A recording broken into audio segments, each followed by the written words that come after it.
ప్రభువైన యేసుక్రీస్తు నామంలో మీ అందరికీ నా హృదయపూర్వకమైన వందనాలు తెలియచేస్తున్నాను. అందరూ ఎలా ఉన్నారండి? దేవుని యొక్క మహాకృపను బట్టి మనం ఈ దినం సజీవంగా, ఆరోగ్యంగా ఉండి ఉన్నాం. ప్రభువైన యేసయ్య ఈ యొక్క దినమనే దయా కిరీటాన్ని మనకు ధరింప చేశాడు. నిజంగా ప్రభు యొక్క కృప, ఆయన యొక్క వాత్సల్యము, బాహుల్యము, ఆయన యొక్క ప్రేమ మనతో లేకపోతే మనము ఏమీ చేయలేం. We are nothing without God. అందుకే ఒక మాట ఉంది, with Christ I am a hero, without Christ I am a zero. Yes, with Christ always we are heroes, without Christ we are equal to zeros. So నిజంగా నేను దేవుని కలిగి ఉండడం నాకు గొప్ప భాగ్యంగా నేను భావిస్తున్నాను. ఈ సమయంలో నేను ఒక కథ ద్వారా నేను వాక్య ధ్యానంలోనికి వెళ్ళిపోతాను. ఒక పెద్ద అడవి ఉంది. ఆ అడవిలో ఎన్నో రకాల జంతువులు ఉన్నాయి. కానీ 4 ఆవులు వేరే స్థలాల్లో నుండి అవి ఆ అడవికొచ్చి గడ్డి తినడానికి లేదా ఇంకా ఏమైనా వాటికి నచ్చిన ఫుడ్ తినేకి ఆ అడవికి వస్తా ఉండేవి. ఈ 4 ఆవులు వేరే వేరే స్థలాల నుండి వచ్చి ఒక చోట కలుసుకునేవి. ఇలా వీరు మాట్లాడుతూ మాట్లాడుతూ వీరి మధ్య స్నేహం పెరిగింది. ఈ 4 ఆవులు కూడా ఎలా అయిపోయారంటే బెస్ట్ ఫ్రెండ్స్ గా అయిపోయారు. చాలా సంతోషంగా ఉండేవారు.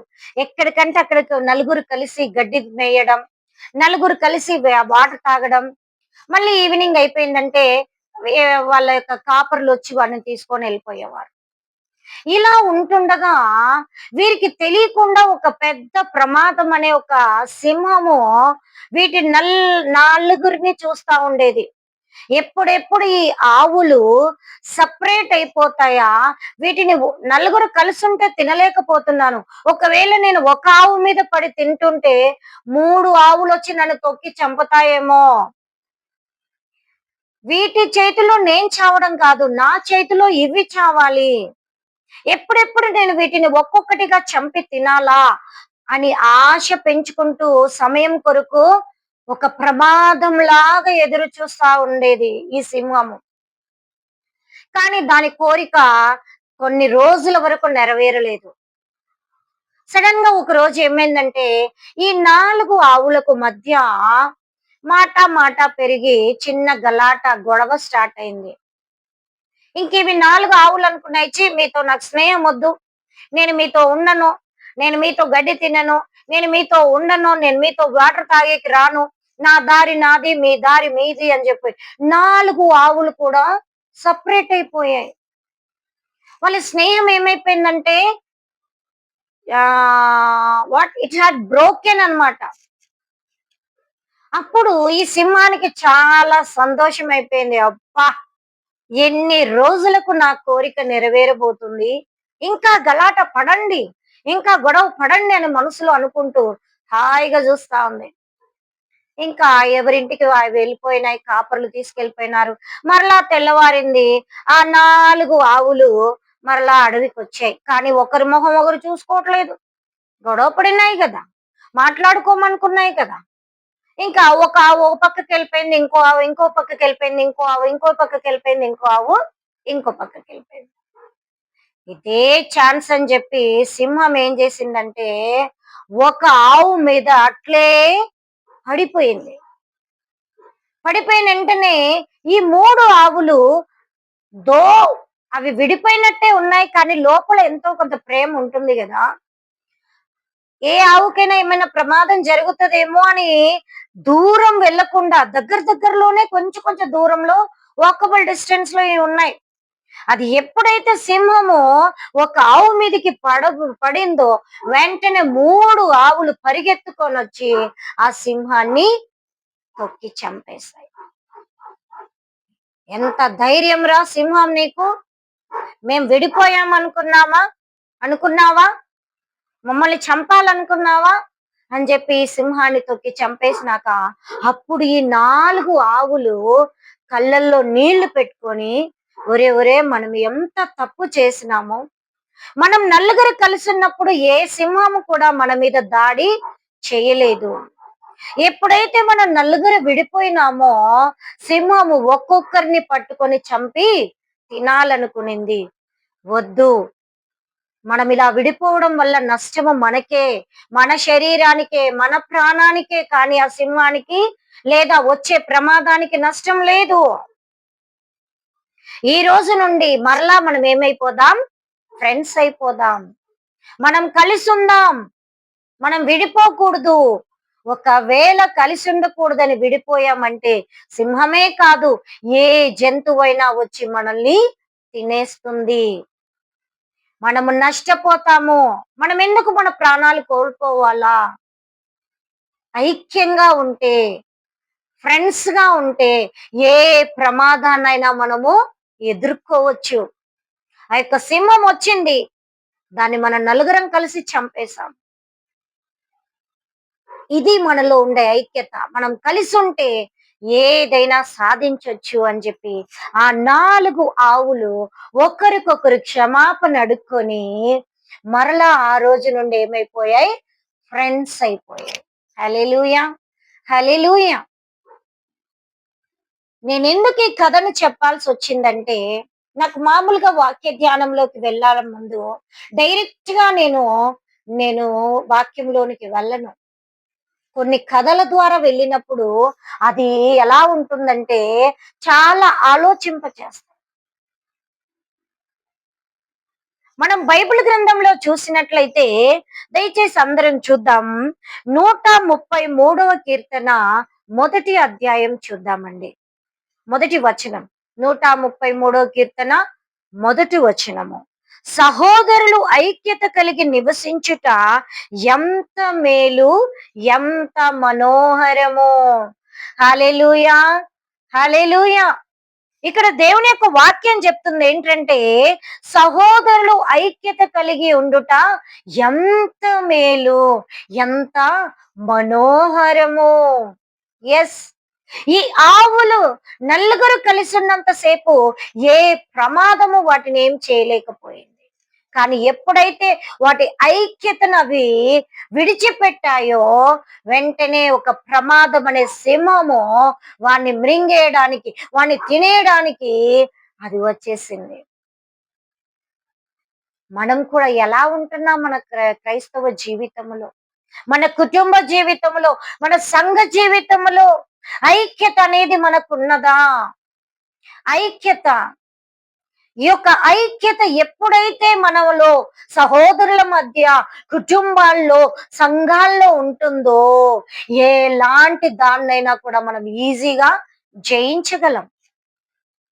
ఎప్పుడైతే విడిపోతామో సంఘాలని, కుటుంబాలని, ఎవరికి వాళ్ళు విడిపోతామో ఏమీ చెయ్యలేని పరిస్థితులు మనము ఎదుర్కోవాల్సి వస్తుంది. నష్టాలు పడిపోతాం, కష్టాల్లో పడిపోతాం. చివరికి మరణము మన దగ్గరికి రావడంలో ఆశ్చర్యము లేదు. ఎలా ఉంటున్నాం మనం? అందుకే చిన్నప్పుడు మనం ఒక స్టోరీ చదివాం.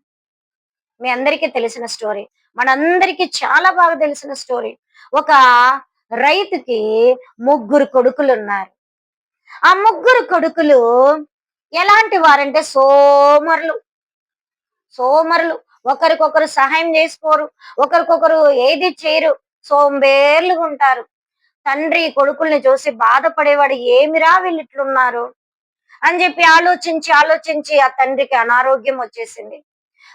బెడ్ లో పడుకొని ఒకరోజు ఆలోచిస్తున్నాడు, నా కుమారులు ఏంటి ఇట్లున్నారు, ఒకరి మాట ఒకరు వినరు, కొట్టుకుంటున్నారు, తిట్టుకుంటున్నారు, ఆ ఒకరికొకరు గొడవలు పడుతా ఉన్నారు. వీళ్ళకి ఎలాగైనా నేను ఒక మంచి మాట, మంచి మార్గము చూపించే నేను చచ్చిపోవాలనుకొని ఒకరోజు కుమారులను పిలిపించాడు. పిలిపించి దానికి ముందే ఈయన కొన్ని సిద్ధం చేసి పెట్టుకున్నాడు. కొన్ని కర్రలు సిద్ధం చేసి పెట్టుకొని కొడుకుల్ని పిలిపించాడు. 3 కొడుకులు వచ్చారు, నించున్నారు. ఏంటి నాన్న చెప్పండి. అప్పుడు ఈ తండ్రి ఏడుస్తూ, బాధపడుతూ, వేదనతో, కుమారులారా, నేనెంతో ప్రేమగా మిమ్మల్ని పెంచాను, కానీ మీలో ఆ ప్రేమ ఐక్యత లేదు. మీరు ఇష్టానుసారంగా ఉన్నారు. ఒకరికొకరు లోబడడం లేదు, ఒకరికొకరికి ప్రేమ లేదు. మీరిలా ఉంటే ఎదుటి వారికి చులకనైపోతారు కుమారులారా. ఎవరైనా మీ మీదకొచ్చి మీ మీద ఏదైనా చేయాలనుకున్నా మీకు ఐక్యత లేదు కాబట్టి మీరు బలైపోతారు. అదే ఐక్యత కలిగి ఉంటే మీరు వేరే ఎవరినైనా ఎదుర్కోగలరు కదా అని అన్నాడు. లేదు, మేముండము అని అన్నారు. సరే అని చెప్పి ఒక్కొక్క కర్రని కుమారుల చేతికి ఇచ్చారు. ఇచ్చి ఈ కర్రని మీరేం చేయండి, విరచండి అని అన్నాడు. అన్న వెంటనే కుమారులు ఏం చేశారు, ఓ ఇంతేనా, ఎలాగో నువ్వు చనిపోబోతున్నావు కదా, నువ్వు ఇంతేనా అని చెప్పి సరే అని చెప్పి ఏం చేశారంటే ఆ యొక్క కర్రను తీసుకొని ఒక్కొక్కరు ఏం చేశారు, పటాపటా ఇంచి పడేసేసినారు, చించేసినారు. ఈజీ. చూడు ఎంత ఈజీగా అయింది. సరే అని చెప్పి అవి పడేయమని చెప్పి మరలా కుమారులారా అని చెప్పి 3 కర్రలు కొన్ని కలిపి కట్టెలు కట్టెలుగా కట్టుకున్న కర్రలు చేతికిచ్చి ఇప్పుడు ఇవి ఇరవండి అని అన్నాడు. ఒక్కొక్కరు ఇరవడానికి ట్రై చేస్తున్నారు కానీ ఎవరు ఇరవలేకపోతా ఉన్నారు. అప్పుడు ఈ తండ్రి చెప్పాడు, చూసారా నా కుమారులారా, ఒక్కో కర్రగా ఉన్నప్పుడు మీరు ఎంత ఈజీగా దాన్ని చించి పడేసినారో, అదే 10 కర్రలు లేదా కొన్ని కర్రలు ఐక్యతగా మీ దగ్గరకు వచ్చినప్పుడు, కలిసి కట్టెలుగా వచ్చినప్పుడు వాటిని మీరేం చేయలేకపోయారు, విరవలేకపోయారు. ఇదే నైనా ఐక్యత అంటే. మీరు ఇలా కలిసి ఉండి ఒక చోట కట్టబడి ఉంటే మిమ్మల్ని ఎవ్వరు కూడా విరవలేరు, మీకు హాని చేయలేరు. ఎప్పుడైతే మీరు ఒంటరిగా బ్రతుకుతారో వెంటనే మీరంటే పడని వ్యక్తులు లేదా కొన్ని పరిస్థితులు మిమ్మల్ని ఏం చేస్తాయి, ఈజీగా చించేస్తాయి, విరిచేస్తాయి. కాబట్టి నా కుమారులారా, ఇక నుండైనా మీరు ప్రేమ కలిగి ఉండండి అన్నప్పుడు అప్పుడు ఆ కుమారులు వారు చేసిన తప్పును తెలుసుకొని, తండ్రి నీకు మాట ఇస్తున్నాం, మేము మరణించేంత వరకు కూడా మా సహోదరులం మేము ఎప్పుడు కూడా విడివిడిగా ఉండము, ఐక్యతతో బ్రతుకుతాము, ప్రేమగా బ్రతుకుతాము, సమాధానంగా బ్రతుకుతామని చెప్పి తండ్రికి మాట ఇచ్చారు. అప్పుడు తండ్రి సంతోషంగా చనిపోయాడు. ఇక్కడ దేవుని యొక్క వాక్యం చెప్తుంది, సహోదరులు ఐక్యత కలిగి ఉండుట ఎంత మేలు, ఎంత మనోహరము. Are we having unity among our selfs? మనకు ఐక్యత ఉందా? సహోదరులు, సహోదరులు అంటే కేవలం అన్న తమ్ముళ్ళు అక్క చెల్లెలే కాదు, పుట్టిన బిడ్డ నుండి పండు ముసలి వరకు అందరం మన సహోదరులతో సమానమే. యేసయ్య దృష్టిలో మనం అందరం బిడ్డలమే. ఆఫీసులో మనం చేస్తున్న పనిలో, ఆఫీసులో మనకు ఐక్యత ఉందా? మనం ఎక్కడ పని చేస్తున్నామో అక్కడ మనకు ఐక్యత ఉందా? మన కింది వారితో, మన పై వారితో, మనతో ఉండే వారితో ఐక్యత కలిగి ఉంటున్నామా? మన సంఘాల్లో ఐక్యత కలిగి ఉంటున్నామా? ఎవరికి వారమే విడిపోతే అపవాది ఈజీగా మనల్ని జయించగలడు. కుటుంబానికి ఏదైనా సమస్య రాబోతుందా, కలిసి కట్టుగా ఉంటే ఆ యొక్క పరిస్థితిని మనం ఈజీగా జయించగలం. అందుకే దేవుడు అంటున్నాడు, మీరందరూ ఐక్యత కలిగి ఉంటే అది ఎంత మేలు, ఎంత మనోహరం, ఎంత గొప్పది. ఎవరు మన మీద ఏలెత్తే చూపలేరు. ఎన్నో పరిస్థితులు జరుగుతున్నాయి సోషల్ మీడియాలలో. ఐక్యత అనేది ఇంపార్టెంట్. అది చిన్నవారా, చిన్నవారా in the sense I'm not talking about the age level, పరిస్థితులు. వారు పేదవారా, డబ్బున్న సంఘాల, లేకపోతే ఏదో మధ్య రకం వాళ్ళ, నో, ఎవరు కాదు, అందరూ కూడా యేసయ్య దృష్టిలో సమానము. మనందరము సహోదరులము. Not only being as Christians, everybody. అందుకే మనం ప్రతిరోజు being as Indians we are doing pledge, India is my country, all Indians are my brothers and sisters అంటున్నాం. మరి ఐక్యత ఓన్లీ నోటితో చెప్తున్నాము, మరి ఆ ఐక్యత నిజంగా మనకుందా? Are we having unity among our selfs? India is my country. All Indians are my brothers and sisters. I love my country. దేవుడు అదే ఎదురు చూస్తున్నాడు మన మధ్యలో. ఐక్యత కలిగి ఉండుట ఎంత మేలు, ఎంత మనోహరము. మన ఇండియాలో ఉన్న అందరూ కూడా ఐక్యతతో ఉంటే మన మీదికి, మన దేశం మీదికి ఏ దేశము దండెత్తొచ్చినా వారిని మనం ఈజీగా జయించగలం. లేదా మన కుటుంబం అంతా ఐక్యతతో ఉంటే ఏ పరిస్థితి వచ్చినా ధైర్యంగా జయించగలం. లేదా మన సంఘానికి ఏదైనా ప్రమాదం వస్తుందా, యూనిటీగా ఉంటే దాన్ని మనము జయించగలం. ఈ 4 ఆవులు ఐక్యతతో ఉన్నంత సేపు ఆ సింహం ఏమీ చేయలేకపోయింది. ఎప్పుడైతే అవి గలాట పడి సపరేట్ అయిపోయినాయో, వాటి మీద పడి తినడానికి చూసింది. బట్ ఆవులు వారు చేసిన తప్పు తెలుసుకొని, ఐక్యత అంటే విలువ తెలుసుకొని, మరలా అవి ఫ్రెండ్షిప్ స్టార్ట్ చేసుకున్నాయి. మరలా సింహం ఎప్పుడు వాడి మీద దాడి చేయలేదు. ఈ యొక్క తండ్రి కూడా కుమారులను పిలిచి ఒక్కొక్క కర్ర ఇచ్చినప్పుడు ఈజీగా ఇరిచిపడేశారు. కానీ కొన్ని కర్రలు కలిపి ఇచ్చినప్పుడు వారు వాటిని విరచలేకపోయారు. వై? Because unity. యూనిటీ కలిసి ఉంటే కలదు సుఖం అన్నారు. కలిసి లేకపోతే మనకు సుఖం లేదు. సంఘాల్లో, వ్యక్తిగత జీవితాల్లో, కుటుంబాల్లో, ప్రపంచములో, మన దేశములో, మన రాష్ట్రంలో, మన జిల్లాల్లో, మన గ్రామాల్లో, మన వీధుల్లో ఎక్కడ మనమున్నా సమాధానముతో, ఐక్యతతో ఉంటే అది దేవుని దృష్టిలో ఎంతో మేలు, ఎంతో మనోహరం. దేవుడి యొక్క మాటలు ఆశీర్వదించిన గాక. ప్రార్థన చేసుకుందాం. మహోన్నతుడా, జీవాధిపతి యేసయ్యా మీకు వందనాలు. ఇదిగో తండ్రి, సమయమందునైనా మీరు మా మధ్యలోనికి తెచ్చిన వాక్యాన్ని బట్టి మీకు స్తోత్రాలు. సహోదరులు ఐక్యత కలిగి ఉండుట ఎంత మేలు, ఎంత మనోహరం అన్నావయ్యా. అవును తండ్రి.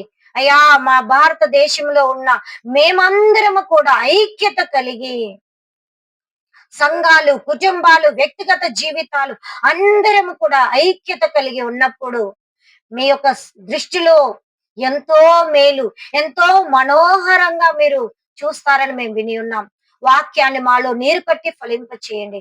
వాక్యానుసారంగా జీవించడానికి కృప చూపండి. ప్రార్థించమని అనేక మంది ఫోన్లు చేస్తున్నారు ప్రభా. వారి ప్రార్థనలన్నిటిని మీరు ఆశీర్వదించి విని వారికి జవాబును, ప్రత్యుత్తరాన్ని దయచేయండి. మీరే దీవించమని యేసు నామంలో ప్రార్థించి అడిగి వేడుకుంటున్నాం తండ్రి. ఆమెన్. ఆమెన్. దేవుడి యొక్క వాక్యమును ఆశీర్వదించి దీవించిన గాక. ఆమెన్.